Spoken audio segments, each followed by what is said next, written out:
আল্লাহর হাবিব সাল্লাল্লাহু আলাইহি ওয়াসাল্লাম যখন সূরাতুল আসরের ওহীপ্রাপ্ত হলেন, আসর যখন আল্লাহর রাসূল সাল্লাল্লাহু আলাইহি ওয়াসাল্লামের কাছে নাজিল হলো, নাজিলকৃত এই সূরা আসর বিশ্বনবী আমাদের মধ্যে জানিয়ে দিলেন। আমরা সূরা আসর শুনলাম, অতঃপর আমি বাড়ির দিকে যাওয়ার সময় এমন তো অবস্থায় মিথ্যে নবুয়তের দাবিদার মুসাইলামাতুল কাজ্জাব, ভণ্ড নবুয়তের দাবিদার, সে আমাকে দাঁড় করিয়ে বলল, আমর ইবনুল আস, তোমাদের সাথীর কাছে যে ওহী নাজিল হতো,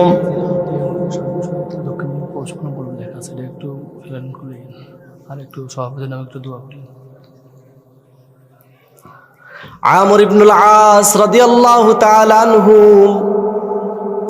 বলছেন, মুসাইলামাতুল কাজ্জাব আমাকে বলল, ও আমর ইবনুল আস, তোমাদের সাথীর কাছে যে ওহী নাজিল হতো তা এখন নাজিল হয় নাকি? আমর ইবনুল আস বলেন, আমি তখনও ঈমান আনি নাই, ইসলাম গ্রহণ করি নাই। এমন তো অবস্থায় আমি বললাম, হ্যাঁ নাজিল হয়েছে তো, খুবই সংক্ষিপ্ত, সুসজ্জিত, বহু অর্থ বহনকারী, অলংকার যুক্ত সংক্ষিপ্ত একটি কমপ্লিট সূরা নাজিল হয়েছে। মুসাইলামাতুল কাজ্জাব বলছে, কি সেই সূরা, আমাকে একটু শোনাও দেখি। মুসাইলামাতুল কাজ্জাবের এই কথা শুনে আমি তেলাওয়াত করলাম। সূরাতুল আসর তেলাওয়াত যখন হয়ে গেল, সূরাতুল আসর তেলাওয়াতের পর মুসাইলামাতুল কাজ্জাব বলতেছে, ও আমর ইবনুল আস, তোমাদের নবীর উপরে যেই সূরাটা নাজিল হয়েছে এরকম খুবই সংক্ষিপ্ত, বহু অর্থ বহনকারী একটি সূরা আমার উপরে নাজিল হয়েছে, পূর্ণাঙ্গ একটি সূরা। এ কথা বলার পরে আমর ইবনুল আস রাদিয়াল্লাহু তাআলা আনহু বলছেন, মুসাইলামা, তাই নাকি? তবে শোনাও দেখি কি নাজিল হয়েছে। মুসাইলামা তেলাওয়াত করছে, ইয়া ওয়াবার ইয়া ওয়াবার ওয়া ইন্নামা আনতা উযুনাইন ওয়া ইন্নামা আনতা উযুনাইন ওয়া সাদরু সাদিরুকা হাফরুন নাকুরুম, যার অর্থ হচ্ছে বিরাল আকৃতির পানি, যার কানগুলো বড় খাড়া খাড়া, তার চেহারাটা, বুকটা প্রশস্ত, দেহে উপেক্ষায় চেহারাটা বিদঘুটে। মুসাইলামাতুল কাজ্জাব বলছে, কি বুঝলা? আমর ইবনুল আস রাদিয়াল্লাহু তাআলা আনহু বলছেন, ও মুসাইলামা, আরবের মানুষ তোকে যতটুকু চিনে তুই তো ভালো করে জানিস, সবচেয়ে বেশি তোর সম্পর্কে ধারণা রাখি আমি। তুই যে মিথ্যা বলছিস, তোকে প্রমাণ করার জন্য অন্য কিছু প্রয়োজন নাই। কন্যা সুবহানাল্লাহ। কোরআনের এই বাণীগুলোকে মিথ্যে প্রমাণ করার জন্য তৎকালীন সময়ে যেমন ইন্ধন ছিল, সাপোর্ট ছিল, এখনো সেই সাপোর্ট এবং ইন্ধন আছে না নাই? কথা বলছেন যে আস্তে, মনে হয় যেন মিথ্যা কথা বলতেছি। আছে না নাই? আছে। মুসাইলামাতুল কাজ্জাব সেই সময় এই কথাটা বলার সাথে সাথেই আমর ইবনুল আস রাদিয়াল্লাহু তাআলা আনহু বলছে, যদিও তিনি ঈমান আনেন নাই, কিন্তু তিনি সহজে বুঝে নিয়েছেন এটা আল্লাহর বাণী নয়, এটা তার বানানো মন গড়া কথা। কথা বলেন ঠিক কিনা? সূরাতুল আসর যখন নাজিল হয়েছে, সাহাবা আজমাইনদের মধ্যে একটা আমল শুরু হয়েছে। আমলটা কি ছিল?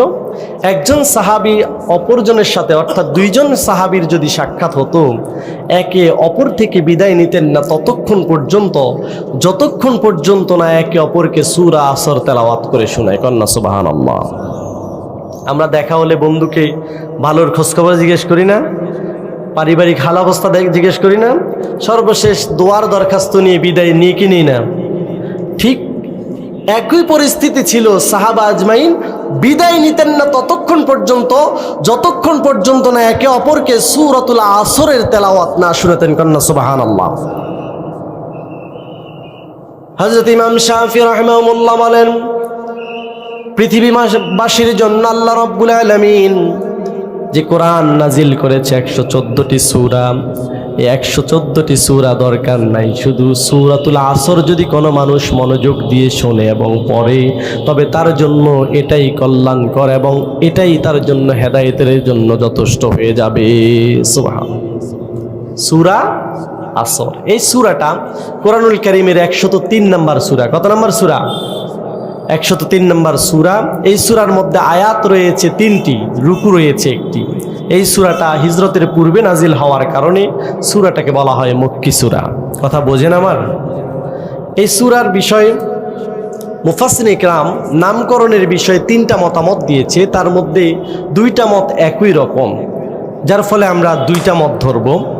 1 নম্বর মত, আল্লাহ তাআলা কোরআনুল কারীমের সূরাতুল আসরের প্রথম আয়াতে ওয়াল আসর এই শব্দ দ্বারা কোন মুফাসসির ইকরাম বলছেন এটা সময়ের শপথ, মানে মহান কিয়ামত দিবসের শপথ করেছেন আল্লাহ।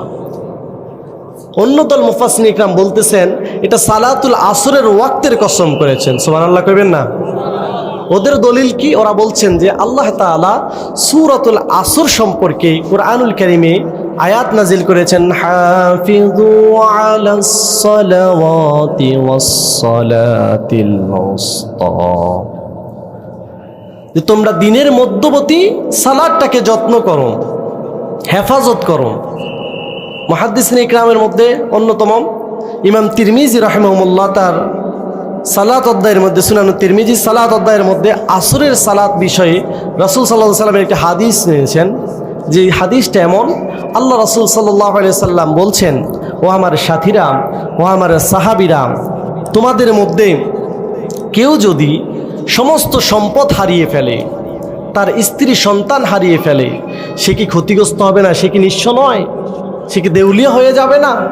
আচ্ছা আপনারা বলেন তো, আপনার যদি সমস্ত সম্পদ এবং স্ত্রী সন্তান হারিয়ে যায়, আপনি কি ক্ষতিগ্রস্ত হবেন না? ক্ষতিটা ফিল করবেন না? আল্লাহ রাসূল সাল্লাল্লাহু আলাইহি সাল্লাম বলেন, কোনো মানুষের যদি সালাতুল আসর কাজা হয়ে যায় বা তার জীবন থেকে ছুটে যায়, সে এর চেয়ে বড় ক্ষতিগ্রস্ত হয়ে যায়। আল্লাহু আকবার। জীবনে কত সালাত আমরা কাজা করেছি না?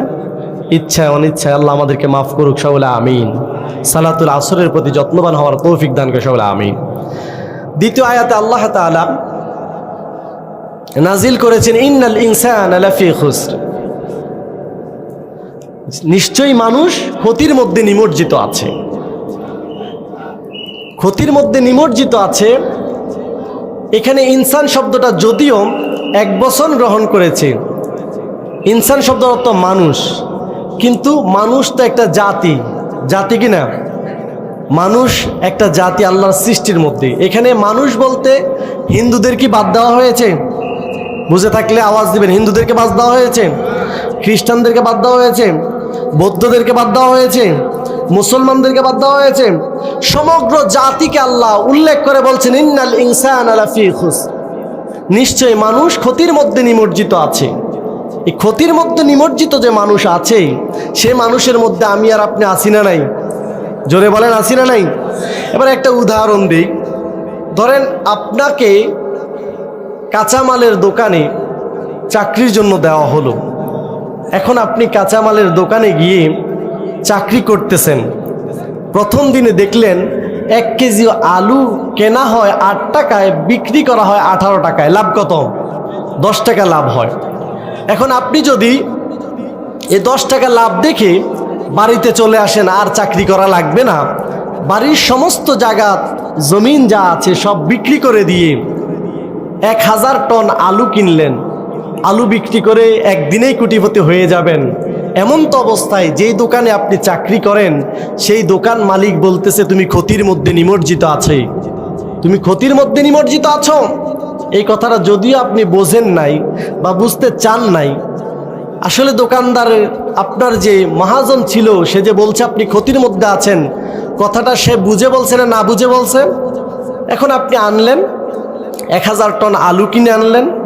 আনার পরে প্রথম 1 সপ্তাহের ভিতরে আপনি আলু বিক্রি করলেন 500 কেজি। কত কেজি? জোরে বলেন। মানে হাফ টন। আরও রয়েছে কত? 9,950 টন বা 900, যতটুকুই থাকুক, বেশিরভাগ আলুটা তো রয়েছে নাকি? এই আলুটা কি প্রথম 1 সপ্তাহ যে গতিতে বিক্রি হয়েছে, পরবর্তী সপ্তাহে কি একই গতিতে বিক্রি হবে? হবে না। এবারে বলেন, আলু যদি থেকে যায়, এ আলু কাঁচা মাল 1 সপ্তাহ পরে পচা ধরার সম্ভাবনা আছে না নাই? আছে। যেগুলো আপনি দেখবেন সামনে আছে সেগুলো বেছে বেছে আলাদা করতে পারবেন, যেগুলো আলুর নিচে আছে সেগুলো দেখতে পাবেন। এখন আপনি এক সপ্তাহ পরে দেখলেন আলুটা বিক্রি হচ্ছে না, আপনার লস হয়ে যাচ্ছে নাকি লাভ হচ্ছে? লস। এখন আপনি মহাজনের কাছে গেলেন, আপনি যে ক্ষতির কথা বললেন, কিভাবে ক্ষতি হবে বলেন? উনি আবার আপনাকে বললেন তুমি ক্ষতিগ্রস্ত, তুমি ক্ষতির মধ্যে নিমজ্জিত। আপনি বাড়িতে আসলে ঘুম হবে আপনার? কথা বলেন, ঘুম হবে? ঘুম হবে না। আবার গেলেন, ফোন দিলেন অথবা আবার গেলেন তার কাছে, সে আবার বলল আপনি ক্ষতিগ্রস্ত। এখন শেষবারে উনি আপনাকে বুঝিয়ে দিল যে তুমি যে আলু এনেছো তার উপরে যদিও ভালো আছে, ভিতরে সব পচে যাচ্ছে, বিক্রয় স্লো হয়ে গিয়েছে, অর্থাৎ তুমি ক্ষতির মধ্যে আছো। এই কথাটা শোনার পরে আপনি যে লাভ ধরেছেন সেই লাভ দিয়ে বাদ দিয়ে কেনা দামের চেয়েও কমে বিক্রি করার সম্ভাবনা আছে না নাই? জোরে বলেন, আছে না নাই? তাহলে এবারে যদি বুঝে থাকেন সচেতন মানুষ, একবার জবাব দিবেন। দুনিয়ার মানুষ ক্ষতিগ্রস্ত বলার পরে এই কথাটা বুঝে আসলে আপনার যেমন রাতে ঘুম থাকে না, আল্লাহ যে আপনাকে ক্ষতিগ্রস্তের কথা বলেছে এই ক্ষতির পরিমাণ দুনিয়ার চেয়ে কম না বেশি? জোরে বলেন, কম না বেশি? যদি বেশি হয়, দুনিয়ার সম্পদগুলো বিক্রয়ের সময় যখন আপনি কেনা দামের চেয়েও কমে বিক্রি করেন, এবারে বুঝে আসলে বলেন আল্লাহ যে বলেছে ক্ষতিগ্রস্ত, এটা যদি বুঝতে পারেন এখনই সেই ক্ষতিগ্রস্ত থেকে বাঁচা দরকার আছে না নাই? যদি বাঁচার দরকার থেকে থাকে তাহলে আমরা এবারে কোরআনের আয়াতকে অনুসরণ করে দেখি। আল্লাহ তাআলা বলছেন ইন্নাল ইনসানা লাফি খুসর। ক্ষতিগ্রস্তদের আয়াত রয়েছে প্রায় 40টা। কয়টা? ধারাবাহিকভাবে যদি বলা হতে এক রাত শেষ হয়ে যাবে। এর মধ্যে প্রথম আয়াতটা হচ্ছে আল্লাযীনা ইয়ানকুদুনা আহাদাল্লাহি মিন বা'দি মিসাকিহি ওয়া ইয়াকতাউনা মা আমারাল্লাহু বিহি আন ইউসালা ওয়া ইউফসিদুনা ফিল আরদ উলাইকা হুমুল খাসিরুন।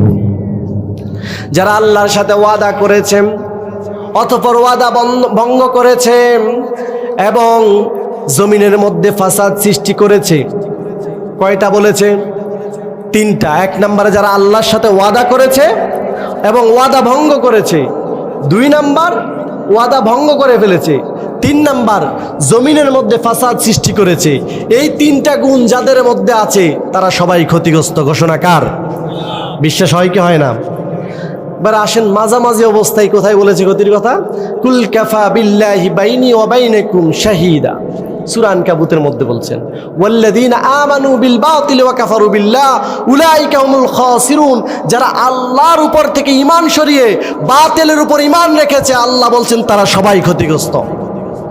বুঝে আসে কথা? এবারে সর্বশেষ ক্ষতির কথা বলছেন। নিশ্চয়ই মানুষ ক্ষতির মধ্যে আছে। এই ক্ষতির মধ্যে মানুষ কারা? সবাই ক্ষতির মধ্যে। কারা? সব মানুষ। আমি বাকি আছি? আপনি বাদ আছেন? তাহলে একবার বলেন তো আমরা সবাই কিসের মধ্যে আছি? ক্ষতির মধ্যে। এই আয়াতকে ব্যাখ্যা করতে গিয়ে কোনো মুফাসসির ইকরাম বলেন এটা হচ্ছে লাভ লসের খতিয়ান অথবা লাভ লসের মানদণ্ড। বুঝে কথা? বুঝে আসে? আমরা কোনো কিছুর ওজন দিতে গেলে ধরেন মিটারের কাছে বা পাল্লার কাছে যাই কি যাই না? কথা বলে না। যাই কি যাই না? যাই। তো এই মানুষ যে ক্ষতিগ্রস্ত আছে, কে লাভের মধ্যে আছে আর কে ক্ষতির মধ্যে আছে, এটা মাপার মেশিন হচ্ছে কোরআনের এই সূরা আসর। এটাকে মুফাসসির ইকরাম বলেন এটা হচ্ছে লাভ লসের খতিয়ান। কথা বোঝা যায়? এবারে মূল আলোচনায় আসি আমরা।